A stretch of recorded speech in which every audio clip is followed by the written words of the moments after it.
শ্রী শ্রী গুরু মহারাজ কি জয়, জয় শ্রী অনন্ত কোটি বৈষ্ণব বৃন্দ কি জয়, জয় শ্রী জগন্নাথ বলদেব সুভদ্রা মহারানী কি জয়, জয় শ্রী পঞ্চাত্ত কি জয়, জয় শ্রী রাধা মাধব অষ্টকী বৃন্দ কি জয়।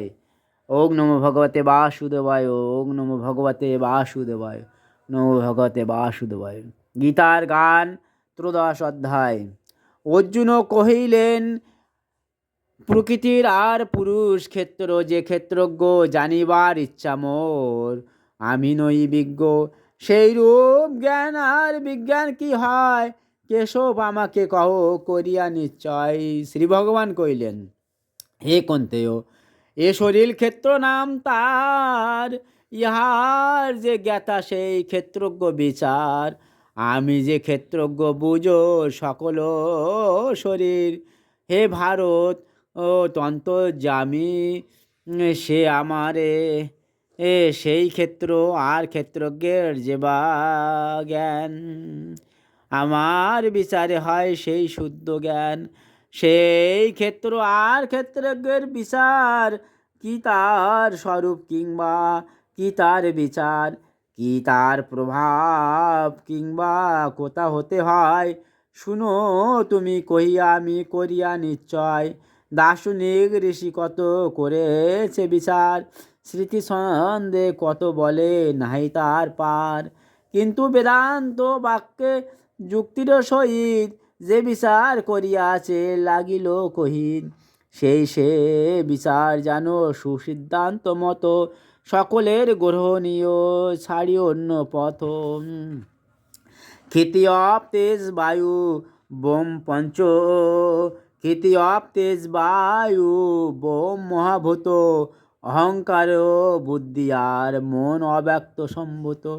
চক্ষু কর্ণ নাসিকা জিহ্বা ত্বক যাহা জানি, বা পায়ুপাত পেট লিঙ্গ আর যা পানি, সেই 10 বাহ্য আর মন সে অন্তরে, একাদশ ইন্দ্রিয় সে শাস্ত্রের বিচারে। রূপ রস গন্ধ শব্দ স্পর্শ যে বিষয়, 24 সে তত্ত্ব বুঝো ক্ষেত্র পরিচয়। ইহাদের যে বিচার করে বিশ্লেষণে, ক্ষেত্র তত্ত্ব সেই বিজ্ঞ ভালো রূপ জানেন। ইচ্ছাদে সুখ দুঃখ আর যে সংঘাত, স্থূল দেহ পরিমাণ পঞ্চমভূত। চেতনা শক্তি হয় যে জীবেরও আধার, তার সঙ্গে দিতে জানো ক্ষেত্রের বিকার। অতএব এই সব ক্ষেত্রে সেক্ষেত্র স্থূল সূক্ষ্ম জড়বিদ্যা সেই যে সর্বত্র। অমানিত্ব অদাম্বিত্ব অহিংসা যে খান্তি, সরলতা গুরু সেবা শৌচ ধৈর্য শান্তি। আত্মার নিগ্রহ যাহা ইন্দ্র বিষয়ে, বৈরাগ্য নিরহংকার সকল আশয়ে। জন্ম মৃত্যু জরা ব্যাধি দুঃখেরও দর্শন, অনাসক্তি স্ত্রী পুত্রতে গৃহের প্রাঙ্গণ। উদাসীন পরিবারে সুখেতে দুঃখেতে, নিত্য সমচিত্ত ইষ্ট অনিষ্ট মধ্যেতে। আমাতে অনন্য ভক্তি অভ্যভিচারিণী, নির্জন স্থানেতে বাস গ্রাম্য নিবারণী।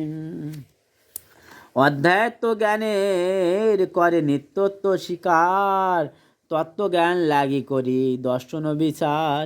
সেই সে জ্ঞানের চর্চা বিকারে নাশ, অজ্ঞান তমের নাম অন্যথা প্রকাশ। জ্ঞানেরও জ্ঞাতব্য যাহা তাহা বলি শুনো, জানিলে সে তত্ত্ব হবে অমৃতের পান। সেই ব্রহ্ম তত্ত্বজ্ঞান আমারও আশ্রিত, অনাদি সে সৎ আর অসৎ অতীত।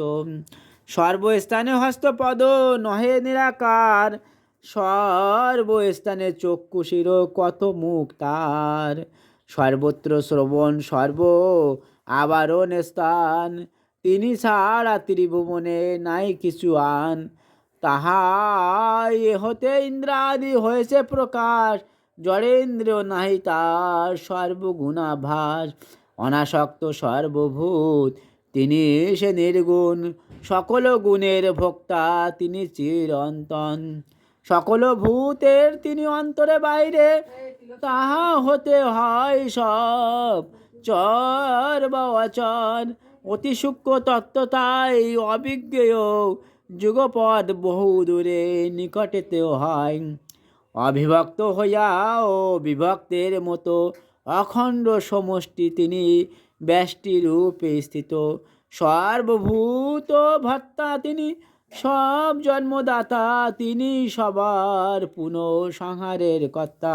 সমস্ত জ্যোতির তিনি পরম আধার, চিন্ময় তাহার জ্যোতি জড় পরার। জ্ঞানময় রূপ তার জ্ঞান গম্য জ্ঞেয়, সকলের হৃদি মাঝে তিনি অধিষ্ঠেয়। এই কহিনু তত্ত্ব ক্ষেত্র জ্ঞান জ্ঞেয়, বিজ্ঞান তাহার নাম পণ্ডিতের প্রিয়। এ বিজ্ঞান বুঝিয়া সে মোর ভক্ত হয়, তত্ত্ব শুদ্ধি জ্ঞান হয় ভক্তিরও আশ্রয়। প্রকৃতি পুরুষ হয় অনাদি সে সিদ্ধ, অনাদি কাল হতে উহায় সংবিদ্ধ। বিকার আদি গুণ যত প্রাকৃত সম্ভব, প্রাকৃত পুরুষ যেই তার অনুভব। কার্য বা কারণ হয় এই প্রকৃতির দান, ভোগেরও কারণ সেই পুরুষেই হন। প্রাকৃত হইয়া জীব ভুঞ্জে সেই গুণ, প্রকৃতির গুণ সব প্রকৃতির দান। প্রাকৃত গুণের সঙ্গ উচ্চ নিঃস্ব জনি, সৎ সৎ জন্ম হয় অন্য নাহি গণি। যে জীবের বদ্ধরূপে পরমাত্মা সঙ্গে উপদেষ্টা অনুমন্তা হন তিনি রঙ্গে। মহেশ্বর তিনি ভোক্তা পুরুষে পরম, জীবের উদ্ধার লাগি তিনি সঙ্গে হন। সেই সে জ্ঞানের দ্বারা পুরুষ প্রকৃতি, পুরুষে যে প্রাকৃত গুণেরও স্বীকৃতি। যে বুঝিল বর্তমান হইয়া সর্বথা, পুনর্জন্ম নাহি তার নয় সে অন্যথা। ভক্তগণ চিরাশ্রয়ে সদা ধ্যানে রত, প্রেম চক্ষে পরমাত্মাকে দর্শন সতত। সাংখ্য যোগী জ্ঞান দ্বারা আলোচনা করে, কর্মযোগী ভগবান কর্ম অর্পণ করে।